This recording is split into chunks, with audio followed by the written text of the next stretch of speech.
आप सुन रहे हैं किताब 8th हैबिट की समरी। अब आप किताब समरीज.com से दुनिया की बेहतरीन किताबों की समरीज पढ़ सकते हैं, सुन सकते हैं और देख सकते हैं।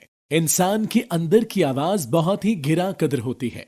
अगर उसको बाहर निकलने से रोक दिया जाए या उसको जबरी दबा दिया जाए तो इंसान अंदर ही अंदर घुट जाता है और आगे चलकर कौम, इदारा या फर्द तरक्की नहीं कर पाते। इससे पहले कि मैं ज़ेरे मौजू किताब से इक्तबास पेश करूं, आपकी खिदमत में तारीख का एक बहुत दुख भरा वाकया पेश करता हूं।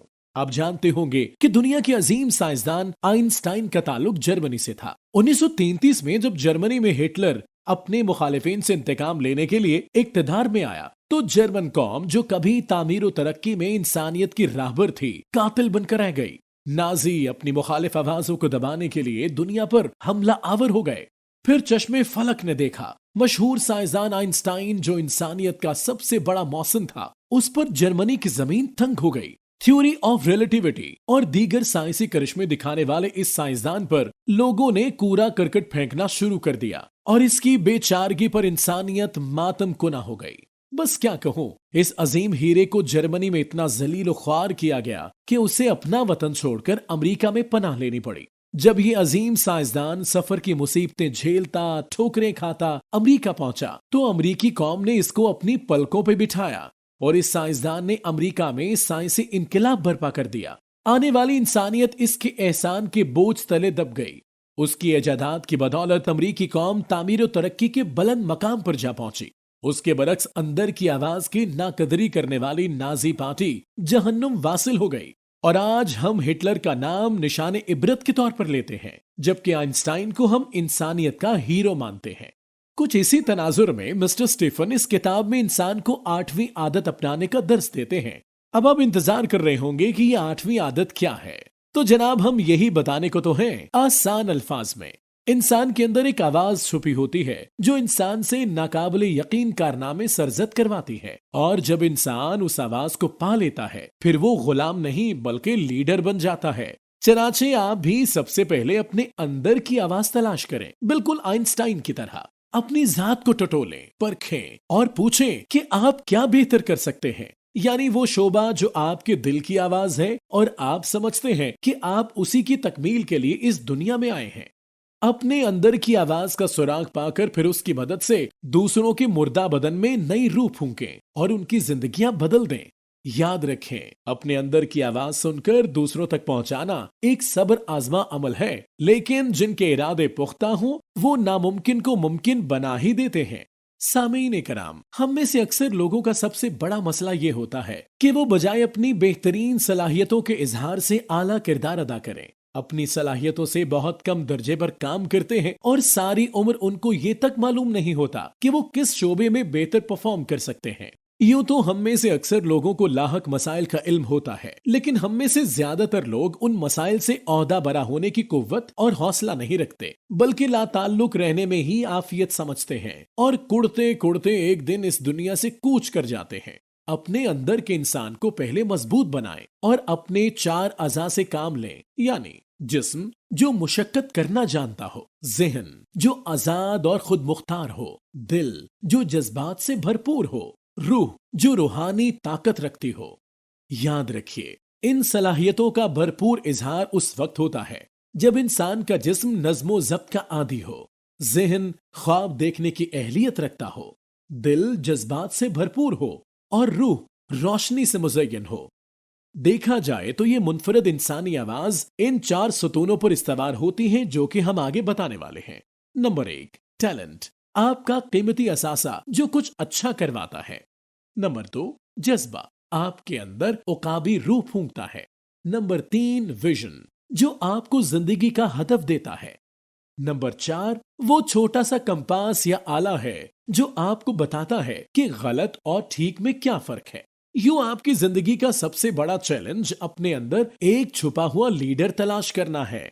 अजीम लोगों ने तवील अरसे तक जिद्दोजहद जारी रखी और उन्होंने इन 4 अनासर से खूब काम लिया, यानी विजन से ख्वाब देखा, नज़्मो ज़ब्त से विजन को अमली जामा पहनाया, जज्बे को बतौर ईंधन इस्तेमाल किया, ज़मीर से अच्छाई और बुराई में फर्क सीखा। आप अशरफुल मखलूकात हैं, लिहाजा खुद से ये सवाल कीजिए, मुझे अपने खानदान, कम्युनिटी की भलाई के लिए क्या करना चाहिए। کیا اس کے لیے میرے اندر ٹیلنٹ موجود ہے؟ کیا میں جوش و جذبے کی دولت سے لیس ہوں؟ کیا میرا ضمیر مجھے اس راہ پر چلنے کی اجازت دیتا ہے؟ یقیناً آپ کے اندر ان سوالوں کے جواب موجود ہیں۔ جب آپ اپنے ٹیلنٹ کو تلاش کر لیں تو پھر یہ جانیں کہ اعتماد یا بھروسہ تمام رشتوں کی اساس ہے۔ جبکہ انسان کسی بھی ادارے یا انسان کے لیے گلیو یا بانڈ کا کام کرتا ہے۔ اس میں کوئی شک نہیں کہ جتنے ہم قابل بھروسہ ہوں گے اتنی ہی ترقی کریں گے۔ قابل بھروسہ بننے کے لیے آپ میں یہ اوصاف ضروری ہیں: ایمانداری، دانائی، خلوص، فنی مہارت، جوش و جذبہ اور ہمت۔ جب ہم لیڈر بن جائیں تو وعدے کا پاس کریں، حق تلفی سے بچیں، صاف گوئی سے کام لیں، سب کی جیت کا جذبہ رکھیں، سچ بولیں اور دوسروں سے وہی امید رکھیں جو آپ خود سے کر سکتے ہیں۔ کسی بھی ادارے میں لوگ اس وقت زیادہ شوق، لگن اور جذبے سے کام کرتے ہیں جب ان کو اپنی آزادی اور خود مختاری کا یقین ہو۔ تو بس پھر جناب اپنے کارکنوں کو ان کی پسندیدہ شرائط پر ملازمت دیں اور کبھی جبر نہ کریں۔ فیڈ بیک کی مدد سے اندرونی خود احتسابی کا نظام بنائیں۔ ایسا لیڈر بنے جو اپنے کارکنوں کا درد رکھتا ہو۔ ایک اچھے لیڈر کی طرح اپنی ٹیم کی حوصلہ افزائی کریں اور ان سے پوچھیں کہ آپ کا کام کیسے جا رہا ہے، آپ نے اپنے کام میں کون سا نیا تجربہ کیا ہے، آپ کا اگلا ہدف کیا ہے، میں اہداف حاصل کرنے میں آپ کی کیا مدد کر سکتا ہوں۔ یہ وہ سوال ہیں جو ان کا حوصلہ بڑھاتی ہیں اور انہیں بہتر سے بہتر کام کرنے میں مدد دیتے ہیں۔ تو جناب یاد رکھیے کہ ایک جہاز اپنی منزل سے اس وقت بھٹک جاتا ہے جب اس کا کپتان سو جائے یا پھر غافل ہو جائے۔ اسی لیے ضروری ہے کہ آپ کے اہداف واضح ہوں اور آپ حاضر دماغی سے اپنی ٹیم کی قیادت کریں۔ لہٰذا ایک وقت میں صرف ایک ہی ہدف مقرر کیا جائے، تمام توانائی ایک کام پر لگائیں، اپنا ہدف سب سٹیک ہولڈرز کی مرضی سے طے کریں، اپنے کارکنوں کی کارکردگی جانچنے کا سکور بورڈ بنائیں، ناقابل حصول اہداف کو حقیقی اہداف سے تبدیل کریں، ہر وقت اپنے آپ کو احتساب کے لیے تیار رکھیں۔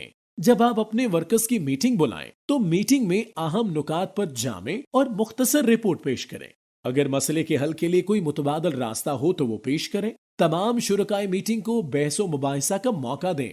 یہ نہ ہو کہ بس آپ ہی بولتے رہیں اور وہ بیچارے سنتے رہیں۔ یاد رکھیں، ہر انسان کے اندر ایک آواز ہوتی ہے اور اگر وہ آواز باہر نہ نکلے تو دب کر رہ جاتی ہے اور پھر گھٹ کر اپنی موت آپ ہی مر جاتی ہے، خواہ اس میں انسانی تعمیر و ترقی کے لیے اس کے پاس کتنے ہی بہتر اور قابل عمل تجاویز اور حل موجود ہوں۔